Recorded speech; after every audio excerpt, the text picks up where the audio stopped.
దేవుడు ఆత్మ గనుక ఆయన ఆరాధించువారు ఆత్మతోనూ సత్యముతో ఆరాధించాలి. ఇంకా ఆత్మస్వరూపి అయిన దేవుణ్ణి మనం ఆత్మతో, అంటే దేవుని ఆత్మ కలిగిన వారముగా ప్రభుని ఆరాధించాలి. ఆత్మ ఎప్పుడు ఈ ఆత్మ ఫలాలు మనలో ఉన్నప్పుడు దేవుని ఆత్మ మనలో నిలిచి ఉన్నట్లు కదా. అలాగే సత్యం అంటే దేవుని వాక్యమే సత్యం. వాక్యానుసారంగా ఇంకొకటి సత్యంగా ఆరాధించాలి. ఎలాగ సత్యం అంటే మనం ఆరాధించేప్పుడు మనకు అనుకోకుండానే కొన్ని మాటలు అనేస్తాం. ఏమనేస్తాం? దేవా, నన్ను పరిశుద్ధినిగా చేసేవని, పరిశుద్ధినిగా జీవించే భాగ్యం ఇచ్చావనంటే నువ్వు పరిశుద్ధంగా జీవిస్తేనే ఆ మాట అనాలి కదా. నువ్వు పరిశుద్ధంగా లేకుండా ఆ మాట అంటే సత్యం అవుద్దా, అసత్యం అవుద్దా? ఇంకా మనం పలికే ప్రతి మాట దేవుని మందిరంలో అది సత్యమై ఆరాధించినప్పుడు అప్పుడు దేవుడు ఆగ్రానిస్తాడు, ఆ ఆరాధనను స్వీకరిస్తాడు, సంతోషిస్తాడు అక్కడ. కనుక దూతలు, కెరూబులు, కోట్లాను కోట్ల దూతలు ప్రభుని ఆరాధిస్తుంటే ఈరోజు సియోనులో మరి ఆరాధించే నీ ఆరాధన వినడానికి దేవుడు ఆశగా చూస్తున్నారు. కనుక ఆరాధనను మనము దేవునికి సమర్పించాలి. దీని వాక్యంలో ఫిలిప్పీలకు రాసిన పత్రిక ఆరాధన బలవర్తమానాల్లో ఫిలిప్పీ పత్రికను గురించి కొన్ని మాటలు మనము జ్ఞాపకం చేసుకుంటాం. ఫిలిప్పీలకు రాసిన పత్రికలో కొన్ని ఆరాధించడానికి కొన్ని వచనాలు ఉన్నాయి, దేవుణ్ణి ఆరాధించడానికి. అయితే అవన్నీ చూద్దాం అనుకున్నా కానీ దేవుడు ఒక వచనంలో ఒక ఆలోచన ఇచ్చాడు. సరే, అవన్నీ పక్కన పెట్టి ఇంకా దేవుడిచ్చిన ఆలోచనను బట్టి మనము ఆ మాటను మనం జ్ఞాపకం చేసుకొని ప్రభుని ఆరాధిస్తాం. 2వ అధ్యాయము, ఫిలిప్పీలకు రాసిన పత్రిక 2వ అధ్యాయము 9, 10, 11 వచనాలు అందరం కలిసి చదువుకుందాం. 9, 10, 11. అందుచేతను పరలోకమందున్న వారిలో కానీ, భూమి మీద ఉన్న వారిలో కానీ, భూమి కింద ఉన్న వారిలో కానీ ప్రతి వాని మోకాలును యేసు నామమున వంగునట్లు, ప్రతి వాని నాలుకయు తండ్రి అయిన దేవుణ్ణి మహిమార్థమై యేసుక్రీస్తు ప్రభు అని ఒప్పుకున్నట్లు దేవుడు ఆయనను అధికముగా హెచ్చించి ప్రతి నామమునకు పైనామమును ఆయనకు అనుగ్రహించెను.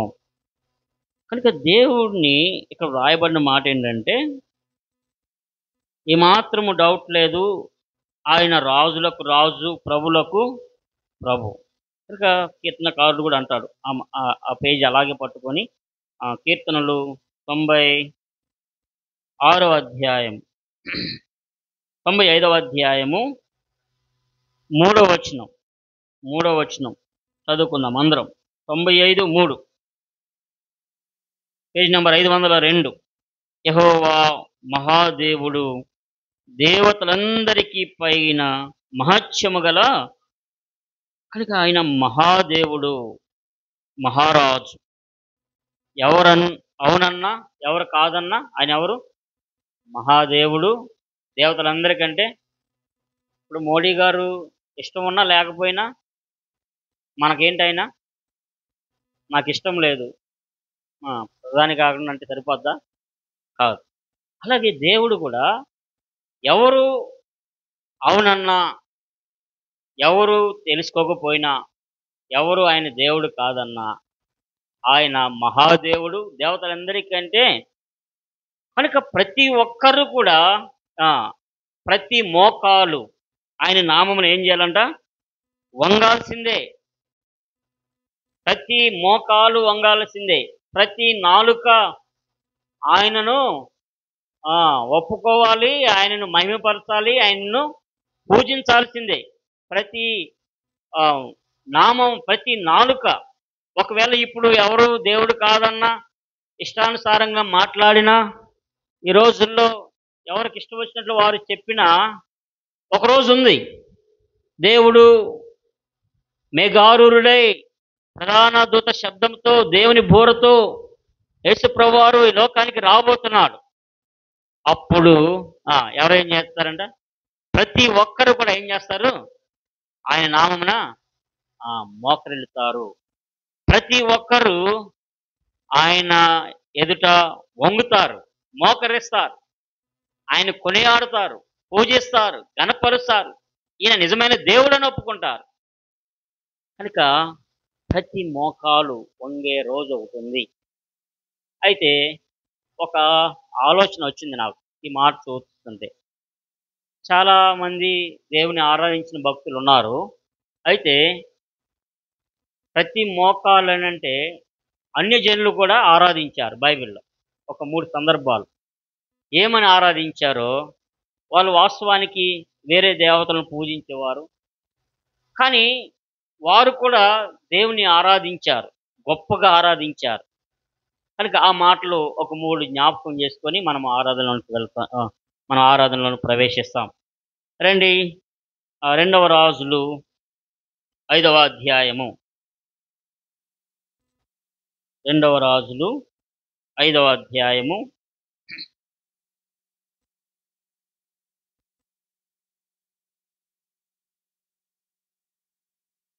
దయచేసి అందరము కలిసి చదువుకుందాము. 15వ వచనము అందరము కలిసి చదువుకుందాం. 15వ వచనం. Page number 310.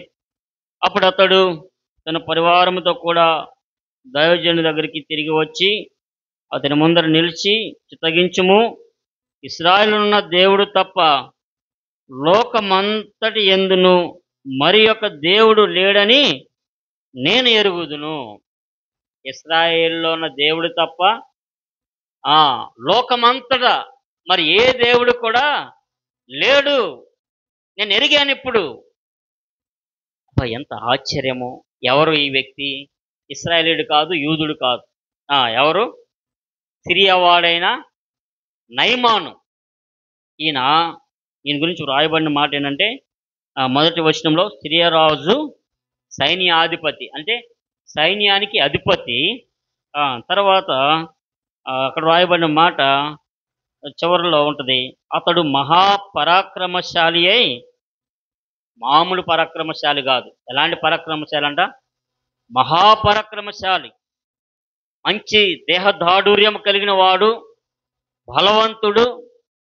అతను సైన్యం తీసుకుని వెళ్తే ఇంకెవరి మీదైనా సరే జయం పొందాల్సిందే.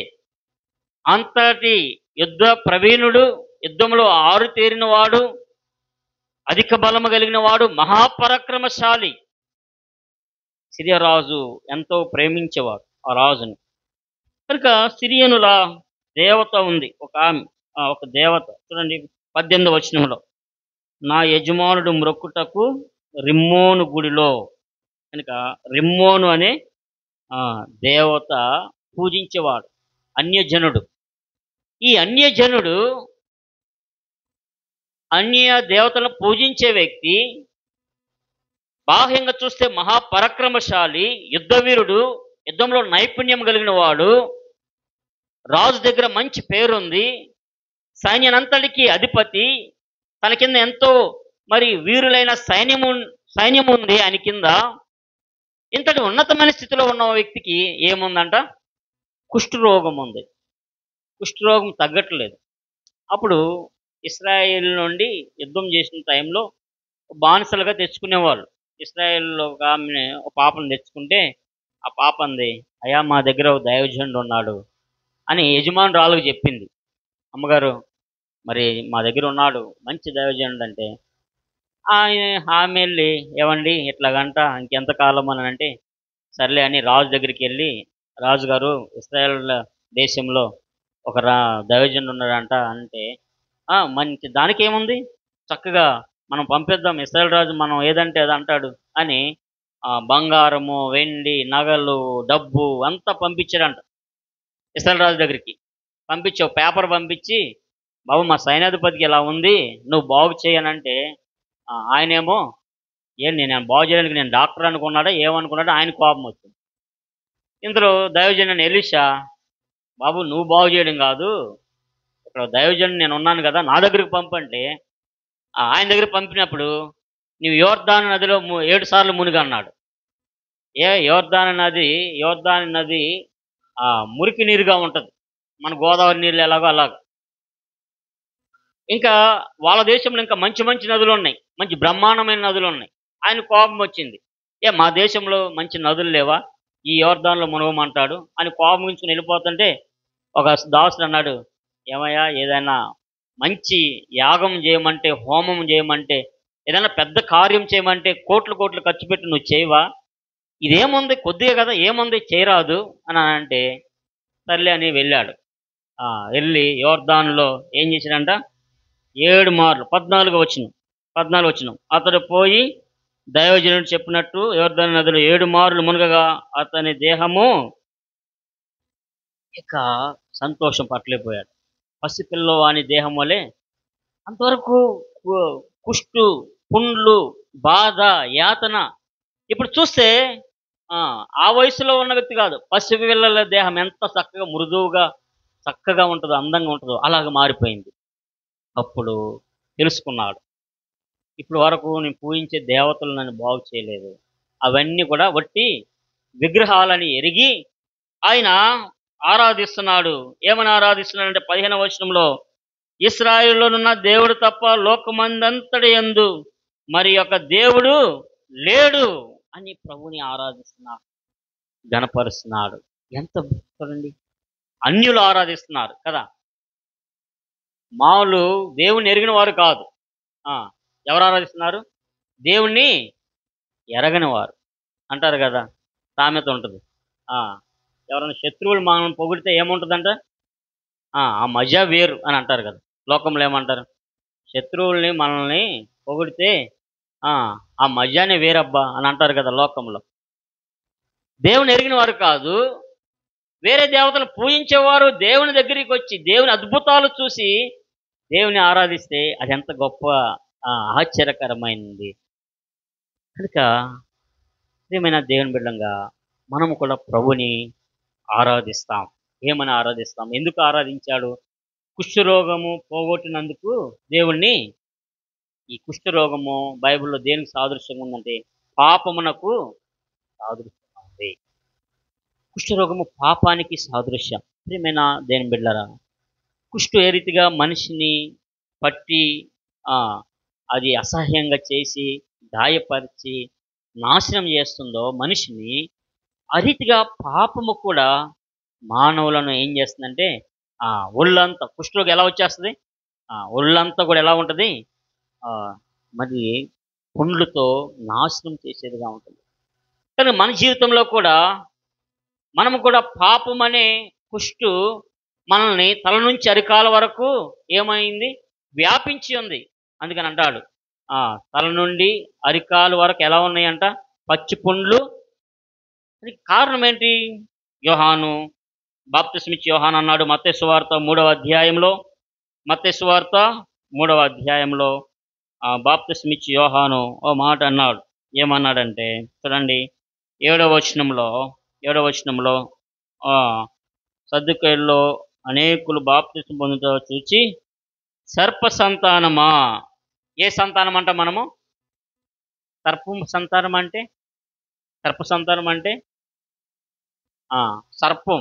అంటే ఏంటి? పాము సంతానం. ఎందుకు పాము సంతానంతో పోల్చాడు? పాముకి ఏముంటుంది? నిలువెల్ల ఏముంటుంది? విషం ఉంటుంది. అది పాము యొక్క స్వభావం విషంతో నిండింది. ఇప్పుడు పాముకి మంచి పరవాన్నం వండి పెట్టామనుకోండి, అది తింటే మారిపోద్దా? ఆ పరవాన్నం కాస్త దాని ఒంట్లోకి వెళ్ళిపోయి మళ్ళీ ఏమైపోద్ది? మంచి పాలు, ఏ పాలు? విజయ గోల్డ్ మిల్క్ తీసుకెళ్ళి దానికి పోసామనుకోండి, పాలు ఏమవుతాయి? చక్కగా మంచి పాలుగా వదులుతుందా? ఏమవుతుంది? పాము అది పాలు ఏమైపోతాయి? దాని ఒంట్లోకి వెళ్ళి విషంగా మారిపోద్ది.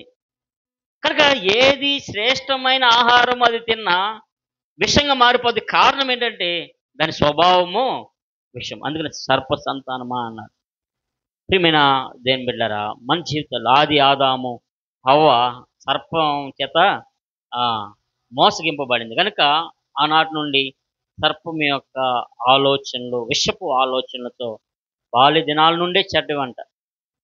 కనుక ఇటువంటి పాపపు కుష్ఠతో, విషముతో నిండిన మన జీవితాన్ని ప్రభువైన యేసుక్రీస్తు వారు ఈ లోకానికి రావడం ద్వారా ఆ, మనమేమయ్యాము? పరిశుద్ధులుగా, నీతిమంతులుగా తీర్చబడ్డాము. ఫిలిప్పిలో అదే అంటాడు, చక్కని మాటలు రాశాడు. ఫిలిప్పీకి రాస్తూ, మరి మిగిలిన ఏ పత్రికలు కూడా మనం చూడం. ఫిలిప్పీకి రాస్తూ రెండవ అధ్యాయంలో రెండవ అధ్యాయంలో చక్కగా ఆయన రాసి పెట్టిన మాట ఏంటంటే 6వ వచనం నుండి 2:6, ఆయన దేవుని స్వరూపము కలిగిన వాడయుండి దేవునితో సమానముగా ఉండుట విడిచిపెట్టకూడని భాగ్యమని ఎంచుకొనలేదు. మనుషుల పోలికగా పుట్టి దాసుని స్వరూపం ధరించుకొని తను తానే రిక్తునిగా చేసుకున్నాడు. ఆయన ఆకారమండు మనుష్యుడిగా కనబడి మరణము పొందినంతగా, అనగా శిలువ మరణం పొందినంతగా విధేయత చూపుని వాడే తను తాను ప్రియమైన దేవుని బిడ్డలారా, మహామహోని స్థానంలో ఉన్న ఆ దేవాతి దేవుడు, ఎవరు సమీపింపరాని తేజస్సులో వసిస్తున్న దేవుడు, ఆయన పాపకృష్టితో ఉన్న మనలను రక్షించడానికి, మన మన పాపము, మన పాపపు తాలూకు శిక్ష, ఉగ్రత ఆయన మీద వేసుకోవడానికి దేవుడు ఇష్టపడి తను తాను తగ్గించుకొని దాసుని రూపం ధరించుకొని శిలువ మరణము పొందినంతగా ఆయన తగ్గించుకున్నాడు. శిలువ మరణము పొందినంతగా ఆయన తగ్గించుకోవడం అంటే మరణం మీద ఆయనకి ఏం లేదు. ఆ మరణం మీద ఆయనకి ఏముంది? అధికారం ఉంది కదా. మరణం మీద ఆయనకి అధికారం ఉంది. మరణానికి ఆయన మీద ఏం లేదు. మన మీద మరణానికి ఏముంది? అధికారం ఉంది. మరణం మన మీదకి వస్తే మనం వదిలిపెట్టి వెళ్ళిపోవాల్సిందే. కానీ దేవుని మీదకి మరణానికి అధికారం లేదు. మరణం మీద ఆయనకు అధికారం ఉంది. అయినప్పటికీ దేవుడు నిన్ను నన్ను రక్షించడానికి, నిన్ను పాపం నుంచి విడిపించడానికి, శిక్ష నుండి విడిపించడానికి, నరకం నుండి తప్పించడానికి ఆ ప్రభువు మరణము ఆయన మీద అధికారము చేసేంతగా తగ్గించుకున్నాడు. ఆయన తగ్గించుకున్నాడు. ప్రియమైన దేవుని బిడ్డలారా, కనుక ప్రభుని ఆరాధిస్తాం. ఈ నయమాను ఇశ్రాయేలు దేవుళ్ళు ఆయన వంటి వారు ఎవరు కూడా లేడని నేను ఎరిగాను. ఇప్పుడు కూడా మనము ఎరిగాం. పాపపు తన కుష్ఠరోగాన్ని బాగు చేసిన దేవుని ఎలా ఆరాధించాడో, మన పాపమనే కుష్ఠుని తీసివేసిన ఆ దేవుడు తప్ప ఈ లోకంలో ఎవరు కూడా లేరు. లోకము పుట్టినది మొదలుకొని నేటి వరకు కూడా లోక కళ్యాణార్థమై, మానవ యొక్క పాప పరిహారార్థమై, మానవుని పవిత్ర చేయుట కొరకై యజ్ఞ పశువుగా, బలి పశువుగా బలి అయిపోయిన ఆ దేవాతి దేవుడు ఎవరు కూడా లేరు ప్రభువైన యేసుక్రీస్తు వారు తప్ప. ఇదిగో లోక పాప భారములను మోసుకొని పోయే దేవుని గొర్రె పిల్ల ఆయన మాత్రమే ఆ కలవరి శిలువలో మానవాళి కొరకై తన రక్తాన్ని దారులుగా ఒలికించాడు. ఈ భూమి మీద ప్రోక్షించాడు. పరిశుద్ధ పావన పుణ్య రక్తాన్ని తన లోకంలో ఉన్న మానవాళికై ఈ లోకంలో ఆయన చిందించాడు. ఆ రక్తం ద్వారా మనకు విమోచన, పాప క్షమాపణ, పాపముల నుంచి విడుదల, విముక్తి దొరికింది. కనుక రిమ్మోను దేవతను ఆరాధించే ఆయన నయమాను ఇప్పుడు ఎవరిని ఆరాధిస్తున్నాడు? నిజమైన దేవుని, తనను బాగు చేసిన దేవుణ్ణి. కానీ మనము కూడా మనల్ని బాగు చేయడానికి బలి అయిన దేవుణ్ణి.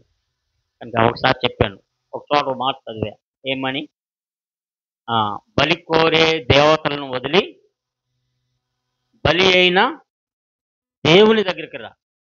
బలి కోరే దేవతలను వదిలి మన కొరకు బలి అయిన దేవుని దగ్గరికి రా. దేవుని ఆరాధించు, దేవుని గణపరచు. కనుక మొట్టమొదటిగా నయమాను ఆరాధించిన ఆరాధన, ప్రతి మోకాళ్ళు ఆయన దగ్గర వంగాల్సిందే. చూడండి, ఇంకొకరు మొదటి రాజులు 10వ అధ్యాయము, మొదటి రాజులు 10వ అధ్యాయము, 10వ అధ్యాయము అందరం కలిసి చదువుకుందాం. పేజ్ నెంబర్ 289,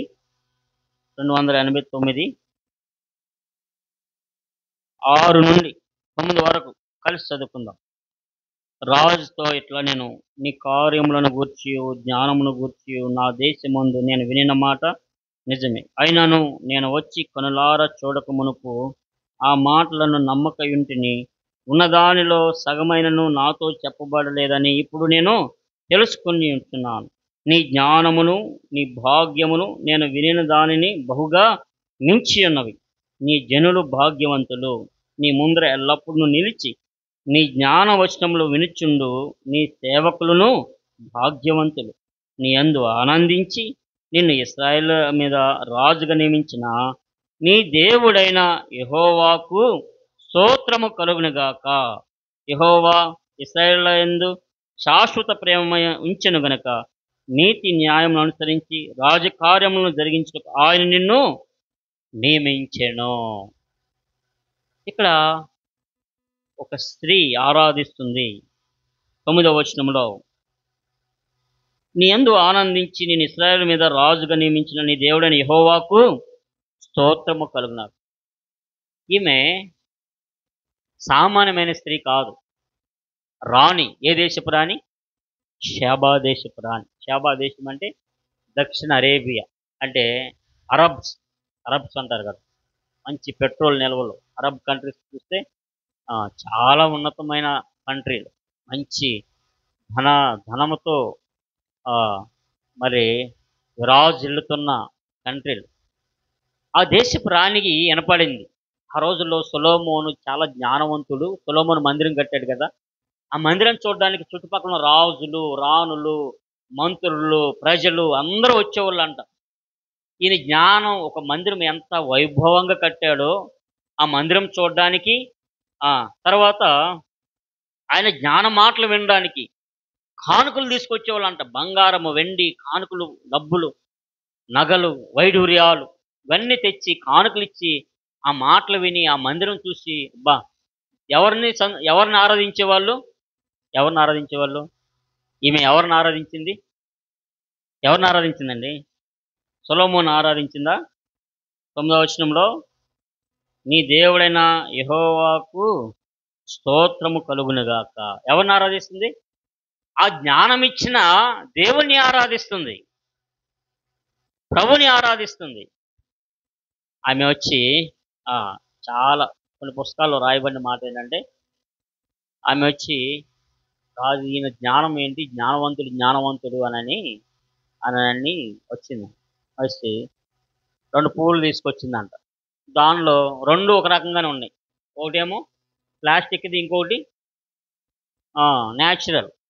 తీసుకొచ్చి దూరంగా నిల్చొని దీనిలో ఏది నిజమో చెప్పు అని అంటే, నువ్వు పట్టుకోకుండా దూరంగా ఉంది, 2 ఒక రకంగానే ఉన్నాయి. ఎలా చెప్తాడు? అప్పుడు తోటమాలి అక్కడ అసిస్టెంట్ ఉంటారు కదా, తోట వైపు డోర్లు ఓపెన్ చేయమన్నాడంట. తోట వైపు డోర్లు ఓపెన్ చేస్తే ఏమొచ్చినాయి? సీతాకోక చిలుకలు వచ్చినాయి అంట. వచ్చి ఒక పువ్వు మీద తిరుగుతున్నాయి కానీ వాడలేదంట. ఎందుకని? అదే పువ్వు ప్లాస్టిక్.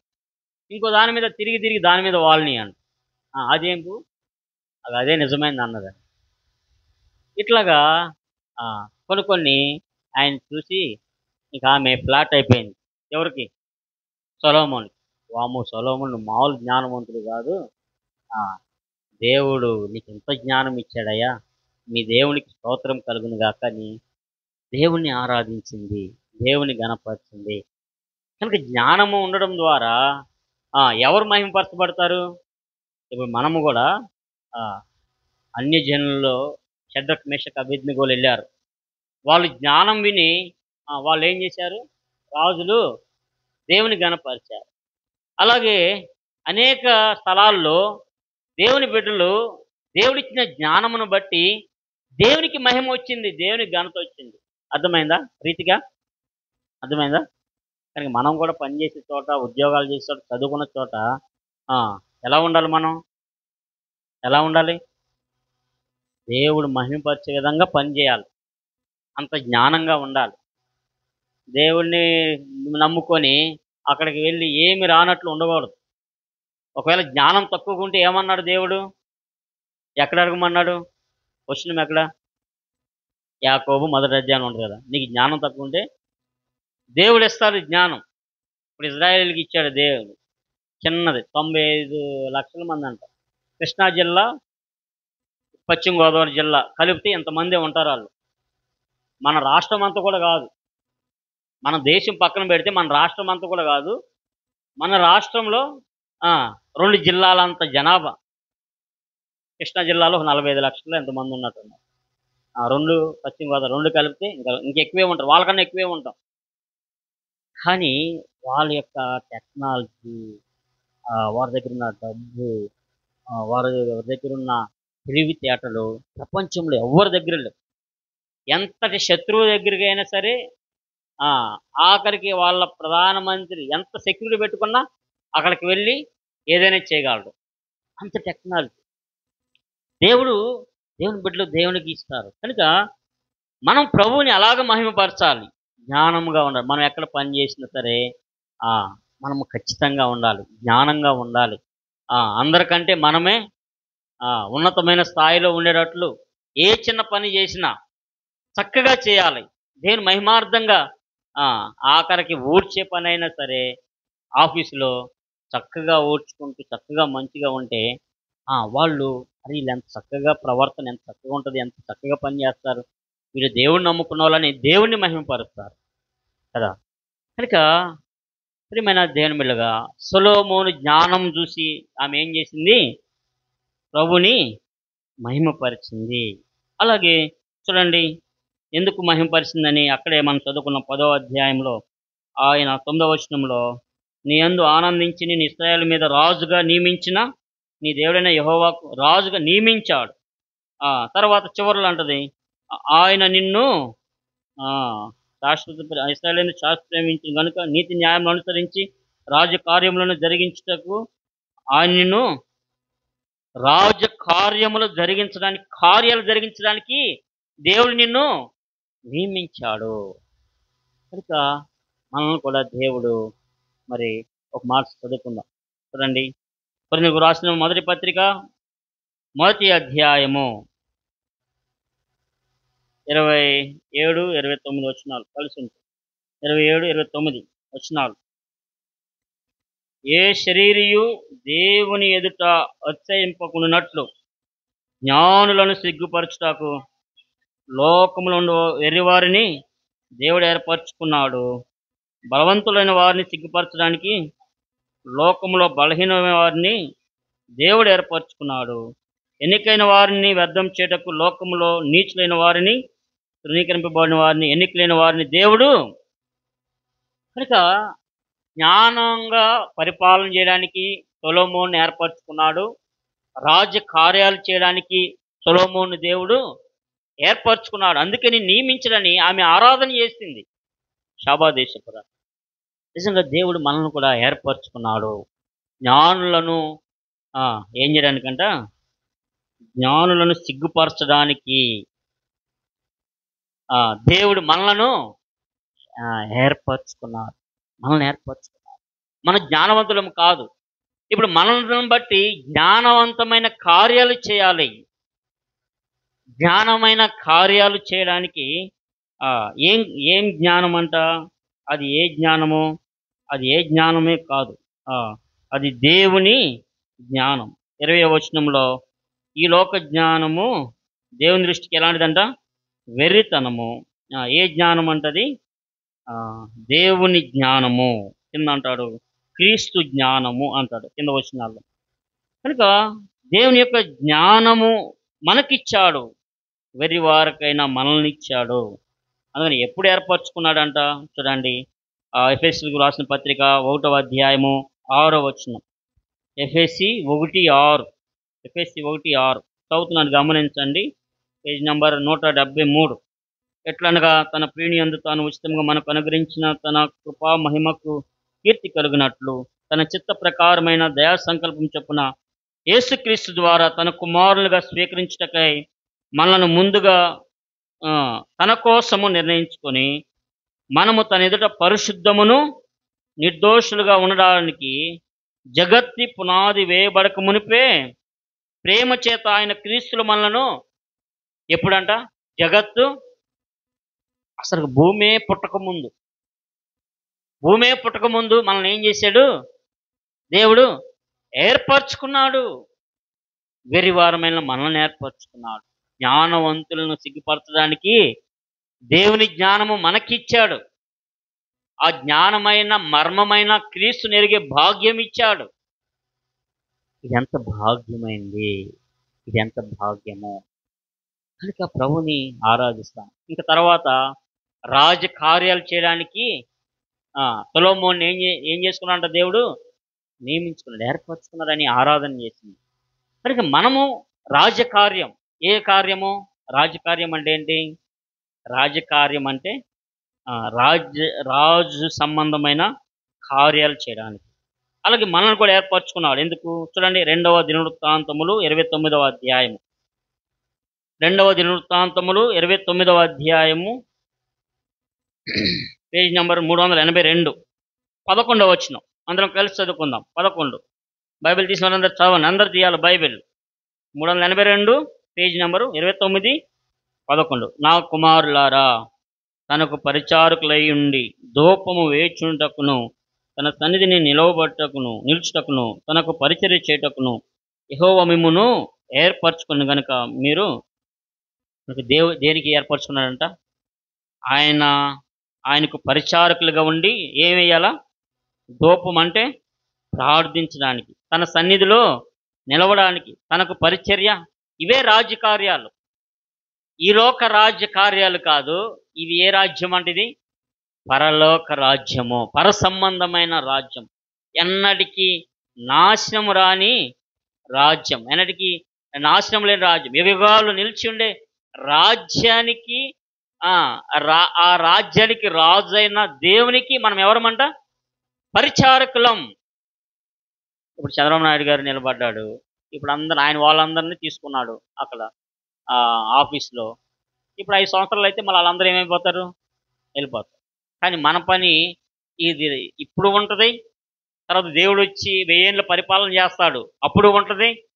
ఒకవేళ ఇదంతా నశించిపోయి కొత్త ఆకాశం, కొత్త భూమి, దేవుని రాజ్యంలో కూడా మనం ఏం చేస్తాము? పరిచర్య చేస్తూ ఉంటాం, దేవుని ఆరాధిస్తాం. ఇది ఇంకెన్నడికి ఆగిపోయే పరిచర్య కాదు. ఇది రిటైర్మెంట్ 60 సంవత్సరాలు, 58 సంవత్సరాలు అయిపోయింది, ఇక నువ్వు అవసరం లేదంటారు ఉద్యోగస్తులను. ఇది ఆగిపోయే పరిచర్య కాదు. రాజకార్యాలు, దేవునికి పరిచర్య చేసే భాగ్యము. అందుకొరకు మనల్ని నియమించుకున్నాడు, అందుకు మనల్ని ఆరాధిస్తాం, అందుకు మనము ప్రభుని ఘనపరుస్తాం. చివరిగా చూడండి, దానియేలు గ్రంథము 3వ అధ్యాయం. దానియేలు గ్రంథము 3వ అధ్యాయము, పేజ్ నెంబర్ 734. 734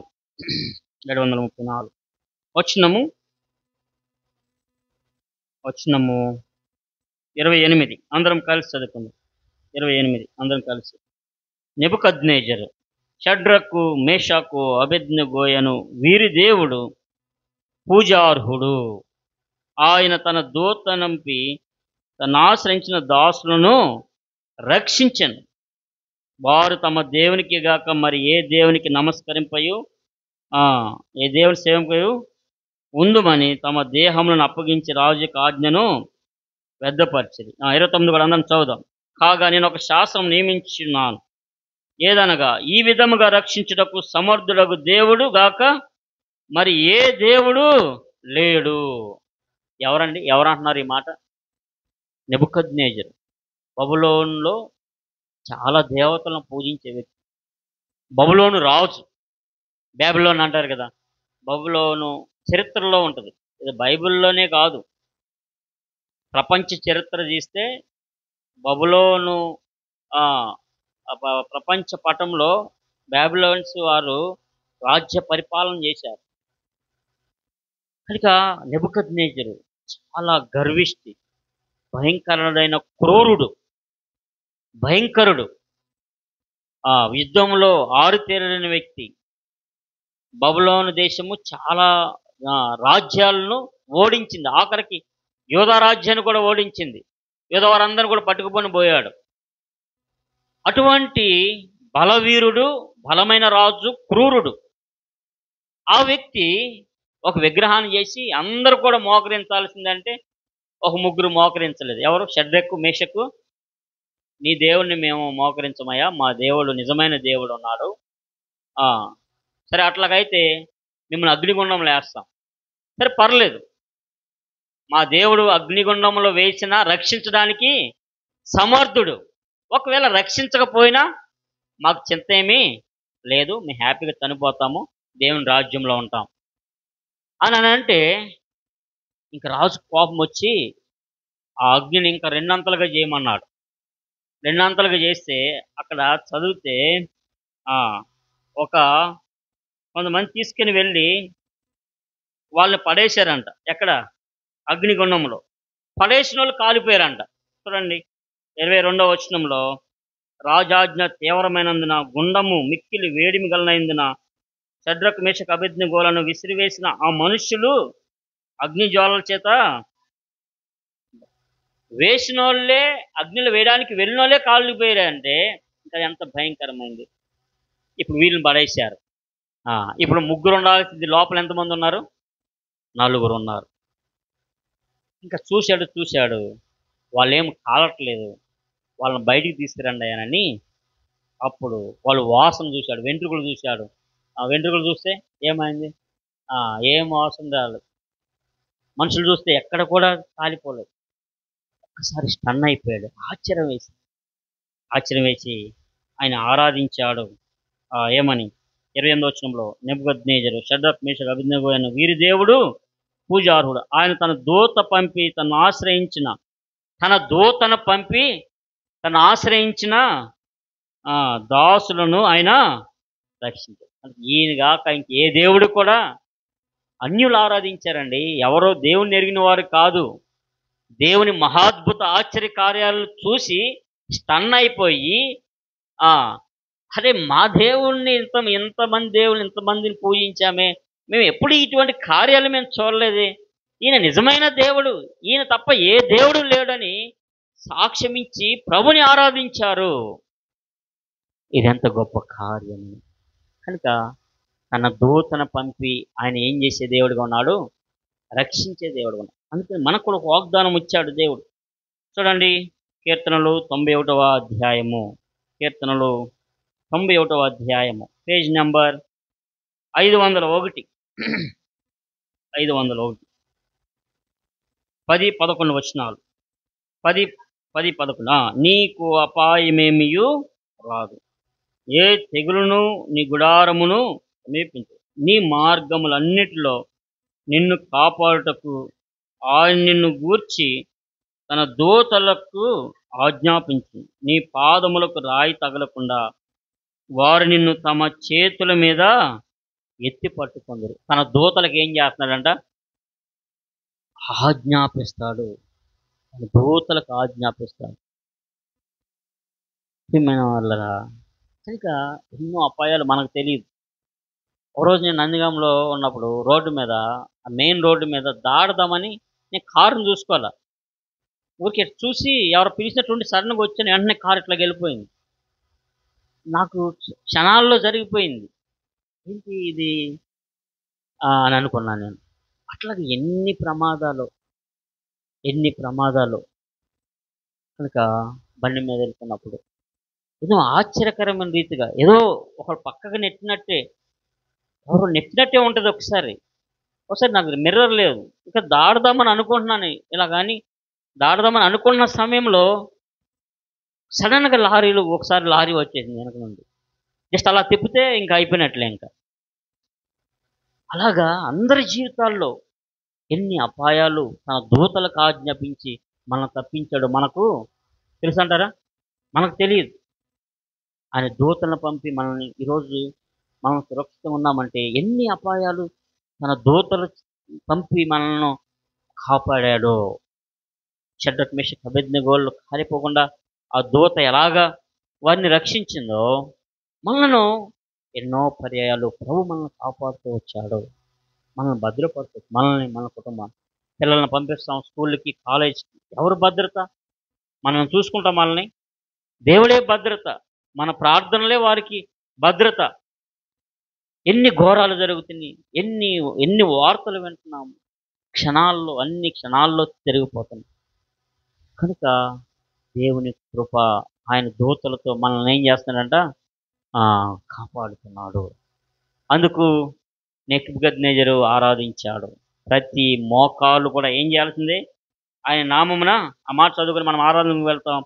చూడండి, ఫిలిప్పీలకు రాసిన పత్రిక 2వ అధ్యాయము. ఫిలిప్పి 2వ అధ్యాయము 2వ అధ్యాయం 11వ వచనం. 9, 10, 11 అందరం కలిసి చదువుకుందాం.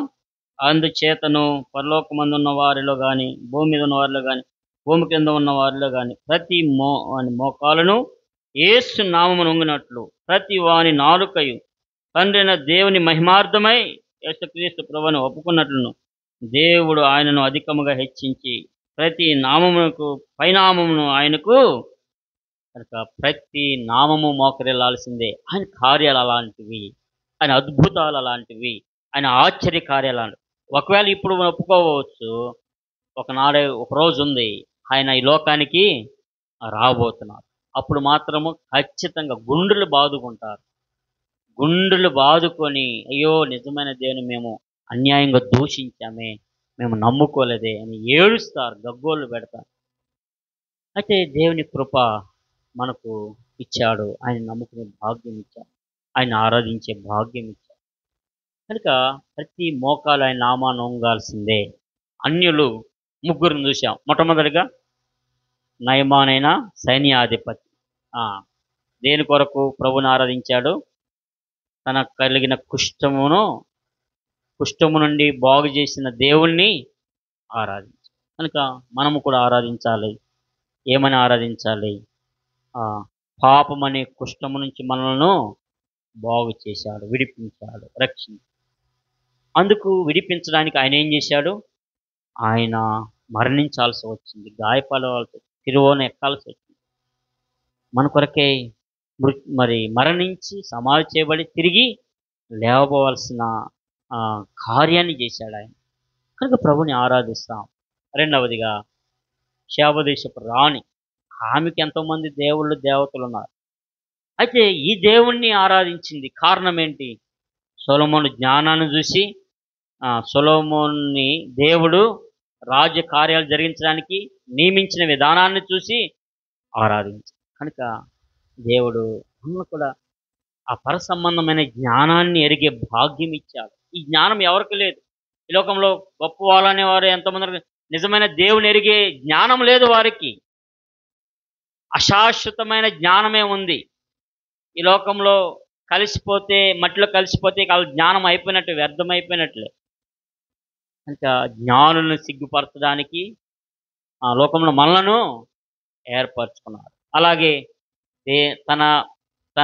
తనకు పరిచర్య చేయడానికి, ధూపం వేయడానికి, తన సన్నిధిలో నిలిచి ఉండడానికి దేవుడు మనలను ఏర్పరచుకున్నాడు. అందుకు ప్రభుని ఆరాధిస్తాం. మూడవదిగా క్రూరుడైన భయంకరుడైన నెబుకద్నెజరు ఆరాధించాడు. వీరి దేవుడు పూజార్హుడు, ఆయన తప్ప వేరే దేవుడు ఎవరు కూడా లేరని ఆరాధించాడు. ఏమైనా దేని బిళ్ళరా? కారణం ఏంటి? ఒక దూతను పంపి దేవుడు షడ్రక్ మేషకులను కాపాడిన విధానాన్ని బట్టి ఆరాధించాడు. మన జీవితాల్లో కూడా ఎన్నో అపాయాల నుంచి తన దూతలను పంపి మనల్ని కాపాడుతున్నాడు, మన పిల్లల్ని కాపాడుతున్నాడు, మన ప్రార్థనలను బట్టి మన సంఘస్థులను కాపాడుతున్నాడు, మన ప్రార్థనలను బట్టి మన బంధువుల్ని కాపాడుతున్నాడు దేవుడు. ఎవరి కొరకు ప్రార్థించామో వారందరినీ దేవుడు కాపాడుతున్నాడు. కనుక ప్రభుని ఆరాధిస్తాం, గణపరుస్తాం. దేవుడి యొక్క మాటలు దీవించును గాక. రండి, మనం లేచి నిలబడి సండే స్కూల్ పిల్లలు వెళ్తారు.